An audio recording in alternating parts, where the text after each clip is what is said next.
कैसे एक normal couple बन गए इंसान के मांस के भूखे। मूवी की स्टार्टिंग पर हम एक मीट की शॉप को देखते हैं जिसे एक कपल चलाती है। वो लोग काम कर रहे होते हैं तभी उनके ऊपर वीगन्स हमला कर देते हैं। वीगन्स मतलब वो लोग जो कभी भी मीट नहीं खाते, मतलब जो लोग शाकाहारी थे। तभी विल्सन उनमें से एक के ऊपर हमला करता है, लेकिन तभी उसका साथी उसे बचाकर यहाँ से ले जाता है। तो यहाँ पर हम इन दोनों के दोस्त को देखते हैं और इनके भी मीट की शॉप है, लेकिन इनका बिजनेस अभी बहुत जोर शोर से चल रहा था और वह लोग इनके सामने शो अप करने लगते हैं। तो ये देखकर जब वह लोग घर लौट रहे थे तभी रास्ते पर उन्हें वही वीगन्स लड़का दिखता है जो कि उनकी दुकान पर हमला किया था। तभी विल्सन उसके ऊपर गाड़ी चला देता है और मौके पर ही उस लड़के की मौत हो जाती है। तभी वो लोग सोचते हैं इस लाश का करे तो करे क्या, क्योंकि अगर इसे यहाँ पर ही छोड़ दिया जाए तो पकड़े जाने का रिस्क है। तो वो लोग इसे अपने साथ घर ले जाते हैं। रात में जब विल्सन उस बॉडी को काटकर फ्रिज पर रख रहा था तभी उसका डॉगी उस मीट का एक पीस खा लेता है। तो अगले दिन विल्सन देखता है उसकी बीवी इसी मांस को उनके कस्टमर के पास बेच रहे थे। ये देखकर विल्सन घबरा जाता है और उसकी बीवी को बताता है कि उसी लड़के का मांस है जिसे हमने कल गाड़ी से उड़ाया था। तभी वो कस्टमर वापस उनके शॉप पर आता है जिसने आज सुबह ही उस लड़के का मांस खरीद कर ले गया था। वह बताता है आज का मीट बहुत स्वादिष्ट है, मुझे और थोड़ा चाहिए। ये बात सुनकर वह लोग फिर से उन्हें उसी लड़के का मीट दे देते हैं। तो धीरे धीरे उनकी शॉप पर कस्टमर की भीड़ लग जाती है। तभी एक पुलिस ऑफिसर भी आकर उनका मीट खरीद के ले जाता है और वह बताता है यह मीट इतना स्वादिष्ट क्यों है। इसके जवाब में विल्सन बोलता है ये हमारा फैमिली सीक्रेट है। तो देखते ही देखते उस लड़के का सारा मीट बिक जाता है और रात में वह लोग भी इसका मीट टेस्ट करते हैं, जिससे उन्हें भी इसका टेस्ट बहुत अच्छा लगता है। तो अगले ही दिन उनकी बेटी बॉयफ्रेंड के साथ उनके घर आती है।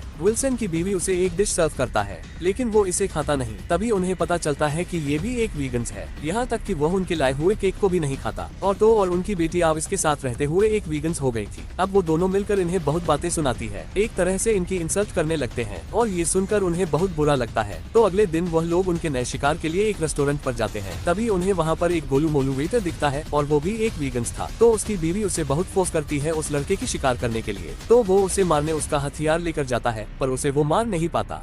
ये लोग इस चूजे के ऊपर एक्सपेरिमेंट करने वाले थे। प्रोफेसर कहता है बेटा घबराना मत। लड़का कहता है गांड तो मेरी फट रही है, तुम क्या समझोगे। तभी इसके शरीर में कुछ नुकीले धारदार चीज घुसाया जाता है। उतने में प्रोफेसर कहता है ऊपर उठा। ये सुनकर बंदा हैंडल ऊपर उठाता है और उस चूजे के शरीर में नीला तरल इंजेक्ट होने लगता है। चूजा ऐसा मुंह बनाता है जैसे तरल उसके हाथों से नहीं बल्कि पीछे के छेद से अंदर जा रहा है। अब प्रोफेसर के कहने पर उस कैप्सूल को बंद कर लिया जाता है। तभी वो पूछता है कि आवे आवाज आ रही है क्या। अंदर से चूजा कहता है हाँ मैं ठीक हूँ। अभी ये आदमी चश्मा लगाकर हैंडल घुमाता है। उस कैप्सूल का प्रेशर बढ़ रहा था। ये कहता है पता नहीं अंदर क्या हो रहा है। ये लोग और भी प्रेशर बढ़ाते हैं। तभी कैप्सूल के अंदर से चूजा जोर से चिल्लाता है। प्रोफेसर कहता है किया हुआ चूजे। ऊपर से लड़की कहती है जल्दी से बंद कर बुड्ढे। अब ये लोग मशीन बंद करने जाते हैं, लेकिन अंदर से लड़का कहता है रहने दो, मैं संभाल लूंगा। अब ये लोग मशीन का प्रेशर और भी बढ़ाते हैं, जिससे मशीन में से तेज रोशनी निकलती है। तभी रूम की बिजली चली गई और मशीन खुलने लगा और ये तो कमाल हो गया, चूजा अब सांड में बदल चुका था।